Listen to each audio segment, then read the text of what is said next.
عبد العزيز زور ردود الفعل عبد الله الحافظ. اشكر لك حضورك كابتن، هارد لك. 5 دقائق الشوط الاول جول، ضرب ركله جزاء جول. ما ادري شو اسميه صراحه، بس انتم كيف شفتوه كلاعبين؟ في مشاكل وراء، في مشاكل اكبر من هالمباراه. لا كانت 4 مباريات الاتفاق ما يفوز، اليوم صارت 5 ونتيجه كبيره. كابتن شو اللي قاعد يصير؟ ما شاء الله الحمد لله، يعني الحمد لله اولا واخيرا. ما ادري صراحه، يعني الهدفين اللي جات في البدايه لخبطت كثير من حساباتنا، صعبت علينا المباراه. اخطاء تمركز، اخطاء يعني ما ادري ايش اسميها مثل ما قلت، لكن الحمد لله نفكر في الجاي.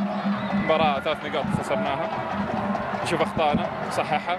يعني الخبرات ما تجي الا من اخطاء متكرره، فواحده من الخبرات هذه نتعلم منها. يعني المباراه الجايه لازم نكسب فيها نقاط، لان المباراه الجايه مباراه قويه خارج ارضنا، مباريات كثير خارج ارضنا.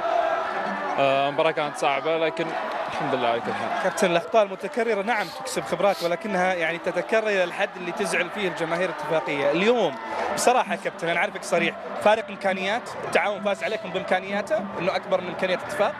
لا ما اعتقد انه يعني فرق امكانيات، غير انه يمكن اللعيبه ما كانوا جاهزين لهذه المباراه. لعيبه اتفاق كنا يكون انه ما كان في جاهزيه كامله للعيبه، انه دخلنا المباراه من البدايه تستقبل هذه الاهداف، واخطاء يعني بسيطه في التمركز هذه اللي في مشكله فنيه في اتفاق عامه. والله انا يعني لا اتكلم انت اللي تشوفه في الملعب، ترى ما وجهك للمدرب، انا اشوف اللي تشوفه في الملعب. ممكن هذا المدرب يقدر يفيدك. طيب يا عبد الله، شكرا حبيبي.